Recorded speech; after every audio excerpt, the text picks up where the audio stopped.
Okay, let me simply introduce ICON. ICON is a BC emergency digital emergency program. Is it conducted by Dr. Kendall Ho. It's been gone on for 17 years, and it will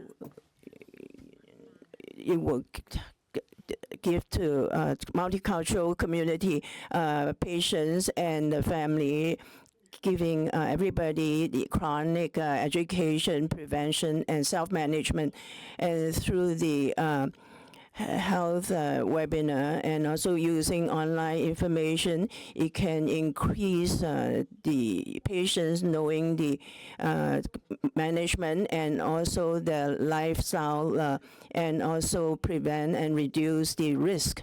And also at the same time, it would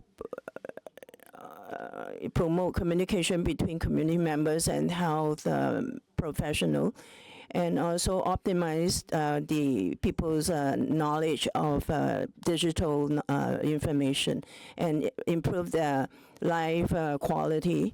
Okay, well, so today we have many speakers to talk on many topics. This is to strengthening health and wellness as we age, to understand frailty. This year, we only had one webinar just for one day. Today, we arranged for 3 hours to broadcast here. Our Q&A will be postponed to August 19. Please pay attention. But today, you still are able to pose your questions. Okay. Today, we are very fortunate to have many medical VIPs talking to us many aspects of frailty, to share resources, and also as we age, to strengthen our health. And we have Dr. Thomas Ho. He's a family doctor. Amy Yu, she's a registered dietitian. Wendy Lam, registered occupational therapist. Nicole Tai and Emily Peck, registered physiotherapist. Dr. Tigerson Young, clinical psychologist. Ken Lin, community pharmacist. Winnie Lau, registered psychiatric nurse. Thank you to all of you to take time from your busy schedule to take part in the webinar. We had a topic on diet, and Dr. Ho also mentioned in terms of seniors, maybe they have chronic diseases, or when they are more frail, apart from paying attention to diet, they have to have enough nutrition.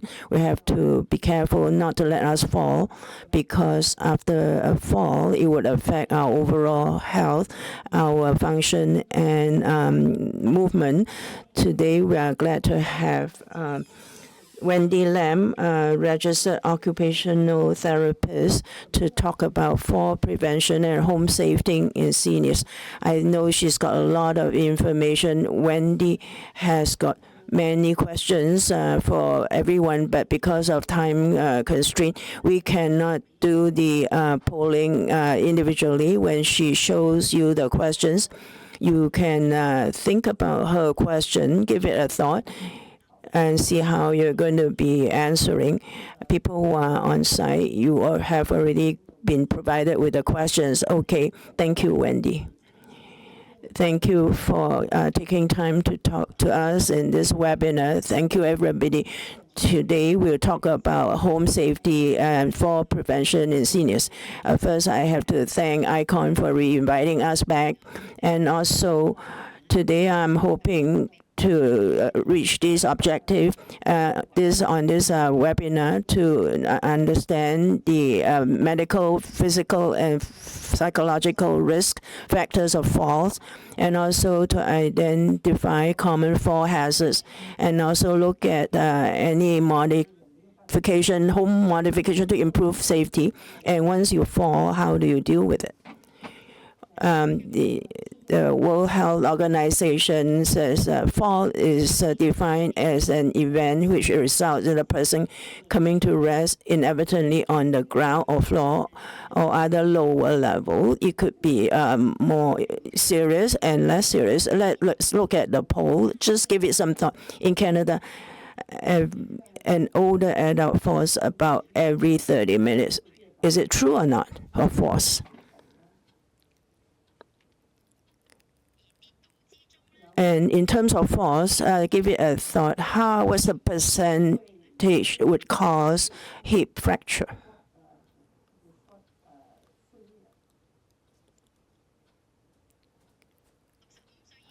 Adults age 65 and more should be active for how many minutes each week?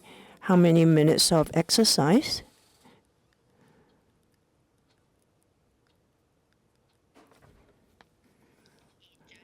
Majority of residential falls among older adults are caused by hazards in the home. Is it true or false?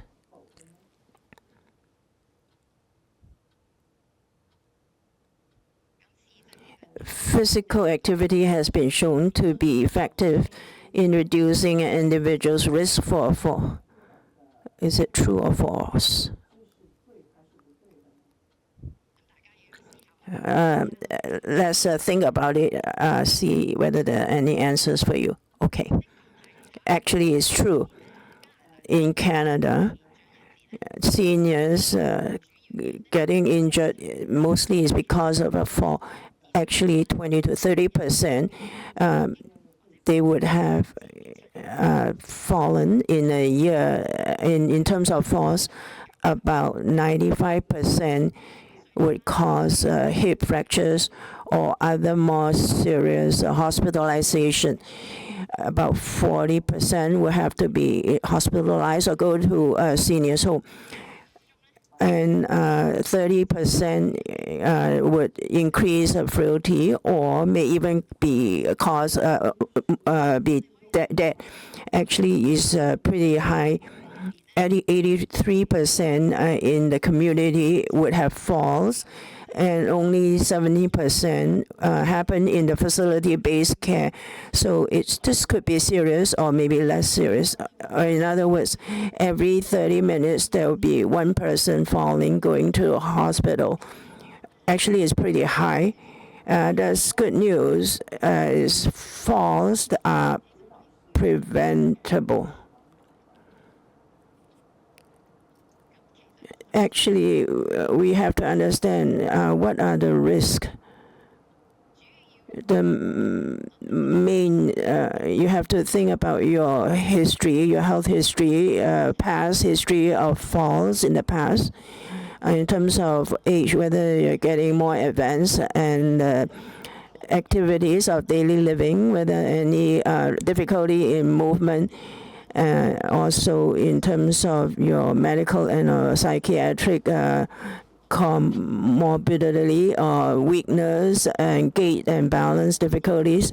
In terms of joints, also gout or stiff joints, it might affect movement, visual impairment, or mood impairment, or even physical in terms of daily living activities, ability to move might be reduced, or incontinence, more serious issues. Actually, there are many physical and also environmental, socio-economic, behavioral, and also functional changes. All these all added up would add on to the risk. In terms of biological medication, later on the pharmacist would explain detail. Some drugs would affect balance or muscle decrease, also make you dizzy or mood change, also cognitive changes. All these would add on to frailty risk and fall risk. And also you can look the health and also the cardiorespiratory and also muscle skeletal and all this added up would increase the risk. A lot of these maybe you can't change, but some of the behavioral ones or maybe functional change, maybe you can change in terms of movement. In terms of function, there might be limitation, and also urinary and bowel might need help. In terms of behavioral, some seniors tell us, actually, I'm afraid to fall. Actually, the more you're afraid, the easier you fall. Some seniors might, in terms of the communication, they have difficulty. They can't say that they want to go to the washroom, or perhaps they have limitation in their movement and they are not paying attention to safety. They overestimated themselves and may add on to the risk.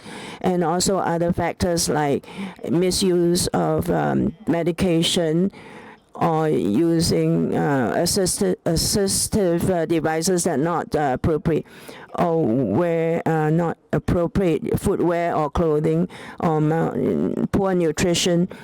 And some seniors, they are afraid to go to the washroom at night, so they don't drink. Actually, this would on the risk because dehydration would cause dizziness.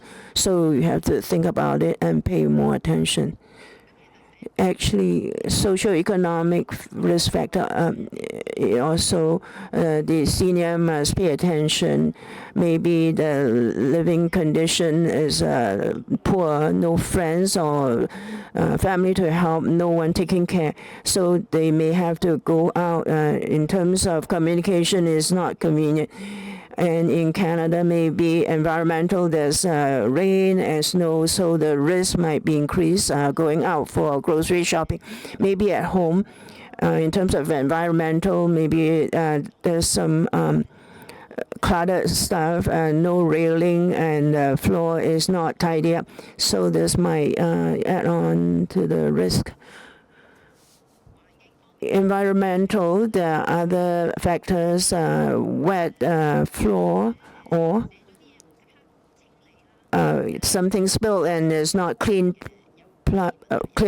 right away, or maybe some other things that's not tidy up. With so many risks, how do we deal with them? How to prevent? Actually, BC, there are 4 pillars of 4 prevention.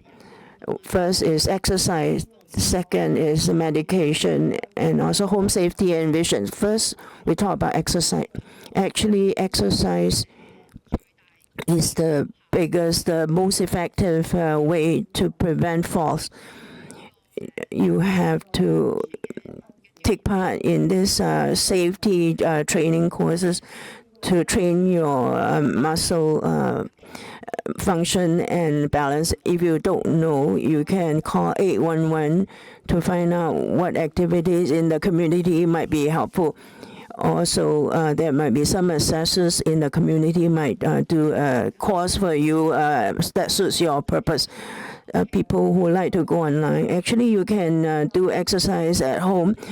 Fraser Valley and so Vancouver, they have suggested that you do this living at home exercises. You just sit down or you stand up. You can do some simple exercises at home in your comfortable environment, and with some tea you can do the exercise, and you can go to YouTube to check later. Apart from this cardio, and you have also can do strength training, walking and balance exercise. Later on, the physiotherapists will introduce you to 65 and above. Every week you should do 150 hours in 150 minutes, actually somebody might say, oh, I don't do exercise. 150 minutes a week is a lot. Actually, you can split. You can do maybe 10 minutes at a time, morning, noon, and night. And when you add up all together, very soon you'll get the 150 minutes. A lot of people tell me I don't do exercise other times. To redo it actually is boring. Actually, you can try. You can try to do the osteofit community plans or do some balance, yoga, dance, and tennis, other exercise. First, you can communicate with other people, socialize with other people, and also for your keep fit is a good way. Now let's move on to actually a pharmacist will talk about medications. So let's move on to home safety. So pay attention to your environment. Any clutter, anything blocking your way, any improvements in your home. For example, in the bathroom, some rails installed, kind of things. And also look at your home. Yeah, make things more organized. You can see on your left and on your right. Look at the pictures. Which one has more risks? Of course, seniors, they want to keep things. They don't want to waste things. Of course, you can try to anything you can get rid of or donate them. And see on your left, it's hard to walk, right? To walk through. And then you get easily to get fall. So to make sure you organize things in your home. And next we have a video. You can see there are some tips, and watch that video, please. So these are the common things that I do. Yeah, like these cooking utensils, make sure they are just easy to reach. Then you don't have to reach too much or bend too much. And also the cupboards, it's easier to get things, so make sure the heavy things goes in the lower cupboards, and the light things are in the upper cupboards. And those that are you don't use that often, you can move them away so that you have more space.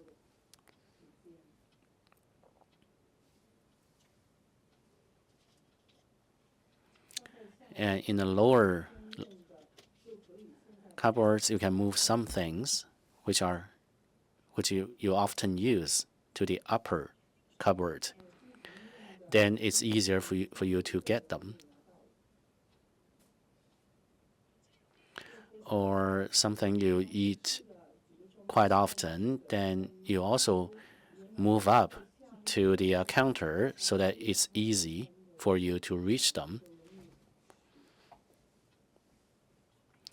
And also you have some bulk food, or you have big bags of, for example, cereals or oatmeal. You try to store them in jars on the counter. And things you occasionally use, you can just put them here on top of the cupboard, and you can use a reacher, a long-handled reacher, to reach things, or you use a sturdy footstool for you to get things. And also, if you cannot reach something safely, you make sure you ask for help. The lower cupboard, when you want to find something, you have to hold on to your countertop and bend your knees, not your back.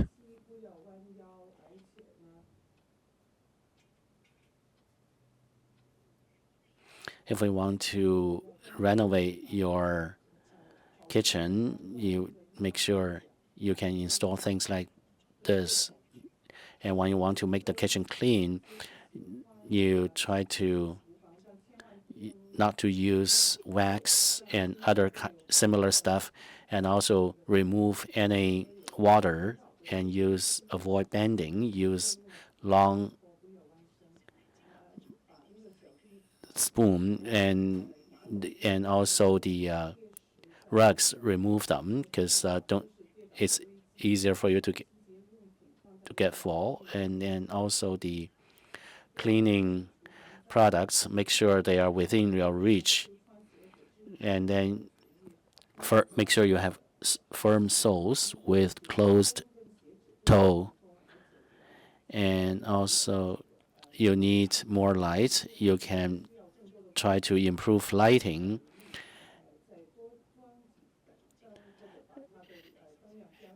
And whenever you go to the get into the kitchen, the lights can be automatically turned on.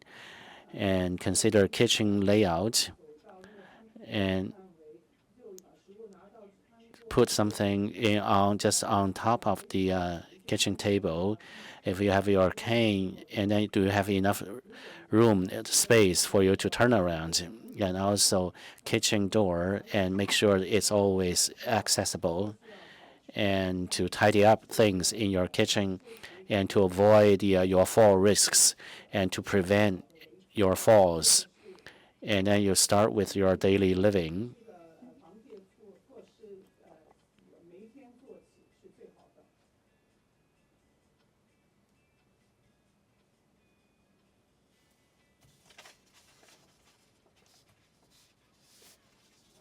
So that's the video with all the tips, and then something you can learn from. And also in the kitchen, you can also make improvements.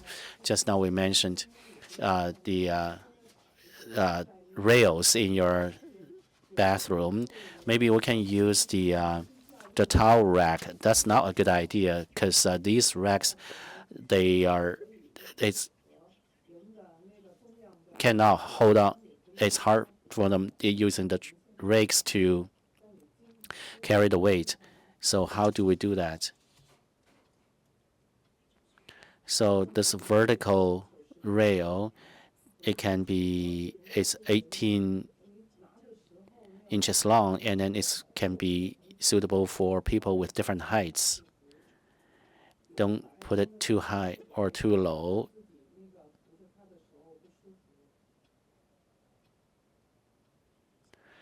And then once it's installed, you can safely get into your tub.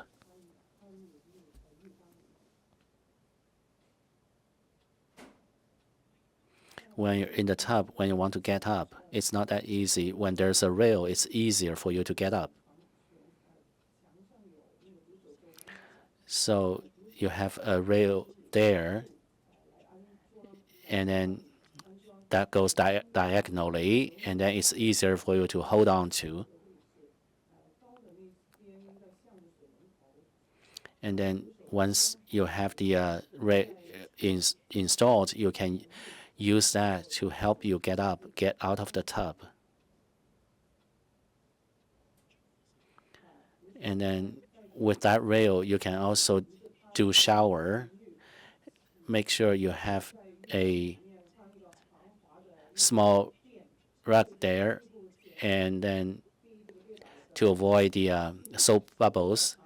And then with the rails, you can make sure you have a safer home to avoid the fall risks. And then occupational therapists like me can give you lots of advice to help you make sure how you prevent falls.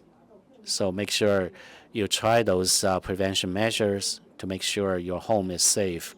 So that's you have a lot of ways to ensure a safer home. And you can also use the bath lifts or transfer benches, some operated by power. And then also bedside, you can also use bedside rail, and also there's a lift chair to help you get up. And also in your car, you can try your handy bar in your car. And then walking aids, you have the four-wheel walker, and then you also canes and also walking poles.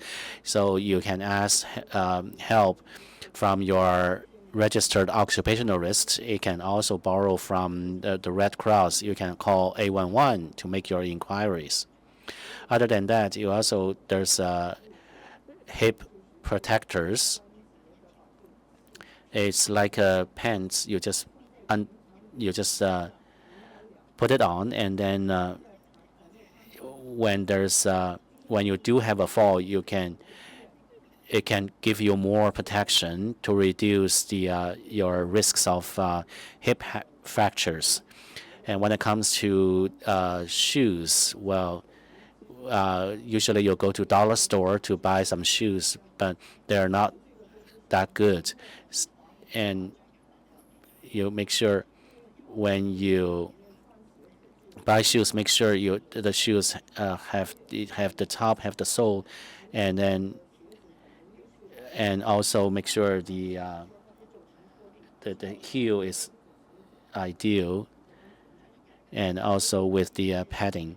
And also one of the four pillars is the vision. Lots of disorders, visual disorders. You can see these images, and then people with diabetes, they have these images. You can imagine what they see when they don't see clearly, so it's easier for them to fall. So make sure you use eye drops. You use your eye drops correctly. You make sure you have clean glasses, and then to make sure you have more lighting, and you can see the you can make things easier to see, like this the stairs. You can see the sharp contrasts. Use some different colors, and then you can create the contrasts for you to easy to see things. And also go to your eye doctor more often to go with your screening. And also you can also install Lifeline at home. This Lifeline is 24/7 service. Once you fall at home, or no one is at home, you can just press the button, and then it has GPS, and it has the sensor, and then you can just get help right away. You can make phone calls to do your inquiries. And once you do fall, how can you safely get up? First of all, you have to make sure do you get injured, any pains, and then once you are safe, you try to get up. So let's watch this video.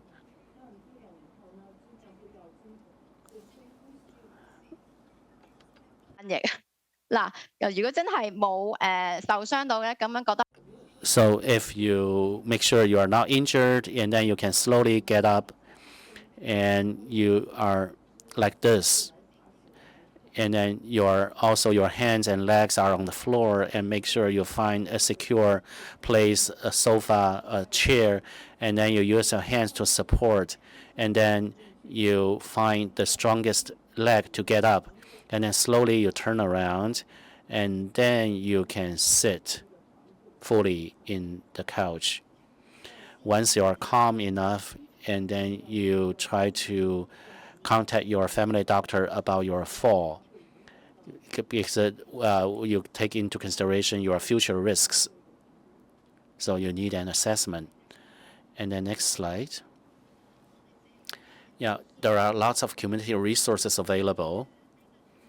Fraser Health has a fall prevention clinic. You can, in the community, they can do the assessment, and also there's a pharmacist and a occupational therapist, and then they can form a team to work on the assessment to see your risks and give you some data, and then your physiotherapist then can come up with a plan for you to prevent falls at home. And So, and Fraser Health has a guide, education catalog that's independent living, your guide to independent living. And also there's this checklist. You can answer those questions. And then if your score is above 4, then you have more risks. And other community resources, lots of resources. You can find those resources on the ICON website. And thank you for the opportunity for me to share with you how to prevent your falls. You start with your daily living. Thank you. Thank you, Wendy, for being so detailed. I know there's a lot of resources, a lot of aspects. Everybody got to pay attention. We've learned a little today. Some tips. Wendy has talked about very quickly, taught us. There's some upcoming events. We are busy in July, August, September. In July, we have 2 dates that's been scheduled. One is July 12th, one is July 22nd, both in the morning, 2 different webinars. Is to do with the summer extreme weather series. One is managing chronic kidney disease during extreme summer weather. The second one is chronic disease management during extreme environmental conditions and wildfires. And also in terms of respiratory system, we have 2 speakers to talk to us. And that's in July. In August, Tuesday, August 13, using apps to support your health. We also have Wendy, who talked to us today about fall prevention. She'll talk about that topic.